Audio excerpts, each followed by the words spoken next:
నమస్తే, welcome to our channel. నేను సౌజన్య.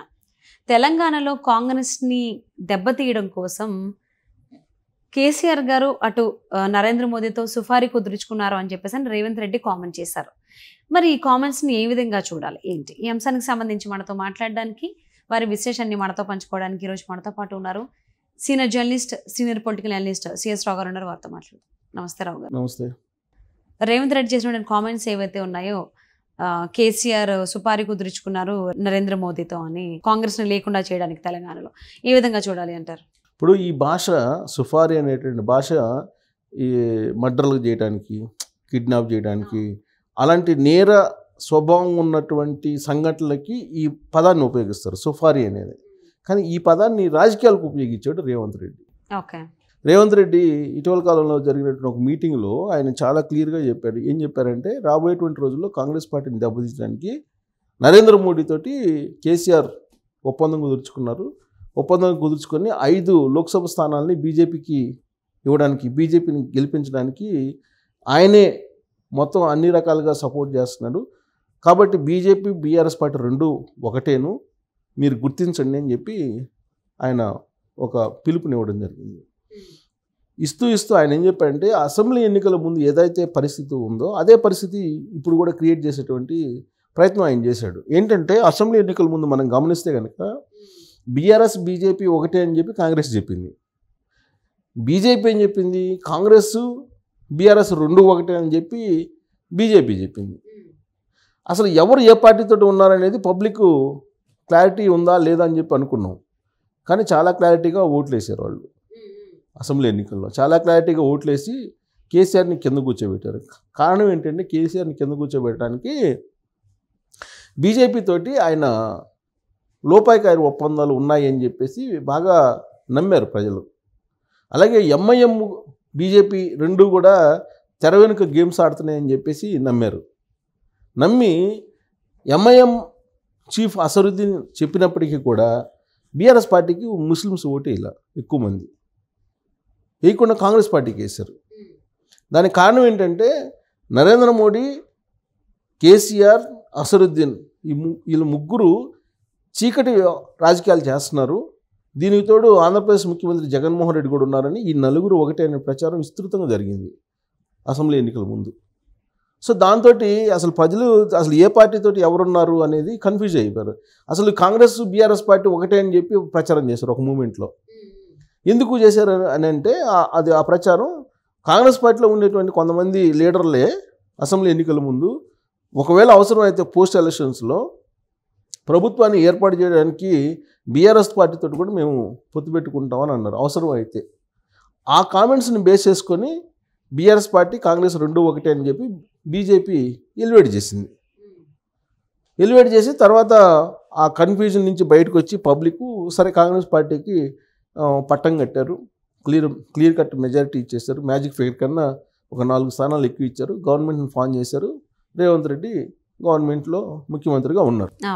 ఆయన ప్రమాణ స్వీకారం చేసిన మరుక్షణం నుంచి ఈయన ఉండేది 4 రోజులే, మహా అయితే 1 నెల, లేదంటే 2 నెలలు, లేదంటే లోక్సభ ఎన్నికలు అయిపోయేదాకా ఇలాంటి ప్రచారాన్ని మొదలుపెట్టింది బీఆర్ఎస్ పార్టీ. అంటే దాని అర్థం ఏంటి, వాళ్ళు ఏం చెప్పారు, దానికి ఈక్వేషన్ ఏం చెప్పారు,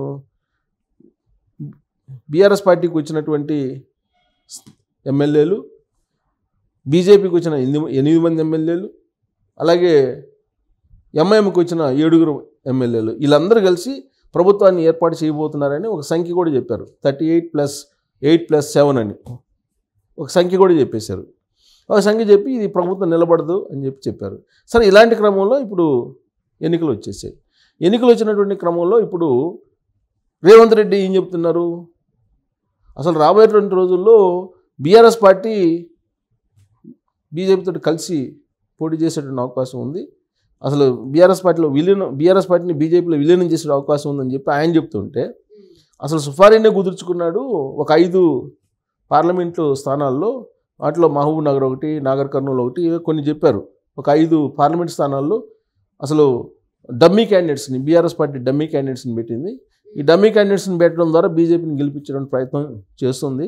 ఇదే నిదర్శనం బీజేపీ బీఆర్ఎస్ పార్టీ ఒకటే అనడానికి అని చెప్పి రేవంత్ రెడ్డి క్లియర్గా ఒక 5 పార్లమెంటు స్థానాలలో బలహీనమైనటువంటి క్యాండిడేట్లను బీఆర్ఎస్ పార్టీ ఎందుకు పెట్టాల్సి వచ్చింది అని ప్రశ్నిస్తూ వస్తున్నారు.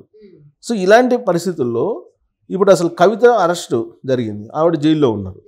సో కాబట్టి ఆవిడ జైల్లో నుంచి బయటికి రావాలంటే ఖచ్చితంగా ఇప్పుడు బీజేపీని కేసీఆర్ గెలిపించాలి. అందుకే ఇప్పుడు సుపారీ కుదుర్చుకున్నాడు కేసీఆర్. సో నరేంద్ర మోడీ ఏం చెప్తే అది నడిచేటువంటి పరిస్థితి ఉంది. మీరు ఓటేసేటప్పుడు రేపు లోక్సభ ఎన్నికల్లో ఆలోచించి ఓటేయండి. తెలంగాణ సమాజం కోసం ఏం కావాలో అది సాధించాలని అంటే, లేదా సెక్యులరిజం నిలబడాలంటే ఖచ్చితంగా కాంగ్రెస్ పార్టీకి ఓటేయండి అని చెప్పి రేవంత్ రెడ్డి చెప్తూ బీఆర్ఎస్ పార్టీని నమ్మొద్దు అని చెప్తున్నారు. అసలు బీఆర్ఎస్ పార్టీని మీరు నమ్మొద్దు, బీఆర్ఎస్ పార్టీని నమ్మితే మీరు మోసపోతారు అని చెప్పి చెబుతున్నారు. అసలు బీఆర్ఎస్ పార్టీకి ఒక్క ఎంపీ కూడా మీరు ఇవ్వద్దు, ఒక ఎంపీని ఇచ్చినా కానీ అది బీజేపీకి ఇచ్చినట్టే అని చెప్పి చెబుతున్నారు. అంటే ముస్లిం ఓట్ బ్యాంకుని తమ వైపు తిప్పుకునేటువంటి ప్రయత్నం చేస్తున్నారు. అందులో భాగంగా బీజేపీ బీఆర్ఎస్ ఒకటే అనేటువంటి ఒక ప్రచారం బాగా బలంగా తీసుకెళ్తున్నాడు రేవంత్ రెడ్డి. దాంట్లో భాగంగానే ఈ సుఫారీ అనేటువంటి అంశాన్ని తీసుకొచ్చారు.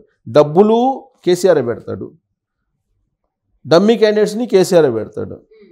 అల్టిమేట్గా బీజేపీని గెలిపించడానికి కేసీఆర్ సుపారీ కుదుర్చుకున్నాడు అనేది రేవంత్ రెడ్డి చేస్తున్నటువంటి ప్రధానమైనటువంటి ఆరోపణ. అంటే ఇంతకుముందు ఎన్నికల్లో కూడా ఇదే తీసుకొచ్చారు, అది నమ్మి కాంగ్రెస్ ఓటేశారు. కానీ ప్రజెంట్ ఆ రకంగా బీజేపీ నుంచి బీఆర్ఎస్ పార్టీకి సంబంధించి అంటే కేసీఆర్కి సంబంధించి ఎటువంటి సపోర్టు లేదు. అందుకనే కవిత ఢిల్లీలో తిహార్ జైల్లో ఉందని చెప్పి ఎంచుకొని కూడా అది కూడా ఉంది. మరి ఇప్పుడు ఏ రకంగా వీళ్ళిద్దరూ ఒకటి అంటే బీఆర్ఎస్ బీ టీమే బీజేపీ పార్టీ అని ఏ విధంగా నమ్మాలి? సో ఇప్పుడు కవిత బయట రావాలి, ఈ ఎన్నికల తర్వాత బయటకు రావడానికి సుపారీ కుదుర్చుకున్నాడు అనేది రేవంత్ రెడ్డి చెప్తుంది. సో ఎన్నికల తర్వాత వస్తే ఇంపాక్ట్ ఏముంటుంది? ఎన్నికల ముందు కాదు కదా, ఆల్రెడీ చట్టం తన పని తాను చేసుకొని పోతున్నట్టు అరెస్ట్ చేశారు. అరెస్ట్ చేయక తప్పదు, ఏ రోజైనా అరెస్ట్ చేయక తప్పదు కేసు. వన్స్ ఢిల్లీ లిక్కర్ స్కామ్లో అక్కడ కేజ్రీవాల్ ఉన్నారు, సిసోడియాని అరెస్ట్ చేశారు. అందరూ అరెస్ట్ చేసినప్పుడు అసలు సౌత్కి కింగ్ పిన్గా ఉన్నటువంటి కవితను వదిలిపెడితే బీజేపీ మీద రాజకీయంగా ఎఫెక్ట్ పడుతుంది కదా. కాబట్టి ఖచ్చితంగా అరెస్ట్ చేయాల్సిందే. కాకపోతే అరెస్ట్ చేసిన తర్వాత ఇంట్రాగేషన్ ఏ విధంగా ఉంటుంది, బెయిల్ వస్తుందా రాదా, బెయిల్ వచ్చేటువంటి పరిస్థితులు ఇప్పుడు కనిపిస్తున్నాయి. ఎందుకంటే తాజాగా ఇప్పుడు రౌజ్ రెవెన్యూ కోర్టులో సిబిఐ వాళ్ళు ఇచ్చినటువంటి వివరణ కనుక చూస్తే, మేము విచారించడం జరిగింది కవితను విచారిస్తే ఎప్పుడు విచారించినా కానీ తెలియదు, మర్చిపోయాను, గుర్తులేదు అని చెప్పి అంటున్నారు. ఎన్నిసార్లు విచారించినా, కాబట్టి మళ్ళీ విచారించాల్సిన అవసరం లేదని చెప్పి కోర్టుకు చెప్పారు సిబిఐ. ఇప్పుడు ఎవరైనా విచారణకు సహకరించకపోతే రకరకాల మెథడ్స్ని ఉపయోగిస్తారు ఇన్వెస్టిగేషన్ సంస్థ. అదే ఇన్వెస్టిగేషన్ సంస్థ ఏమంటుంది, ఎన్నిసార్లు విచారించినా కానీ ఒకటే సమాధానం చెప్తుంది, కాబట్టి మళ్ళీ విచారించాల్సిన అవసరం లేదని చెప్పి కోర్టుకి సిబిఐ వాళ్ళు చెప్పారు, సిబిఐ అడ్వకేట్. అంటే దాని అర్థమైంది, బెయిల్ రావడానికి లైన్ క్లియర్ చేస్తున్నట్టే కదా. కాబట్టి ఇప్పుడు ఈ ఎన్నికల్లో ఏదైతే బీజేపీ అనుకుందో అంతమంది ఎంపీలని గెలిపించేటువంటి బాధ్యత ఎవరి మీద పెట్టారు, బీఆర్ఎస్ పార్టీ మీద పెట్టారు. అదే రేవంత్ రెడ్డి చెప్తున్నారు. సో అంటే మరొకసారి మళ్ళీ బీఆర్ఎస్ బీ టీమే బీజేపీతోనే కలిసి నరేంద్ర మోదీతో కలిసే ఉన్నారు, అంటే సీక్రెట్ రిలేషన్ మెయింటైన్ చేస్తున్నారని మళ్ళీ తీసుకురాబోతున్నారు రేవంత్ రెడ్డి. మరి ఇది మరొకసారి మళ్ళీ తెలంగాణ ప్రజలు నమ్ముతారా ఇదే మాటని, రేవంత్ రెడ్డి మాటని? అసలు ఏం చేస్తారని చూద్దామండి. Thank you so much. Thank you.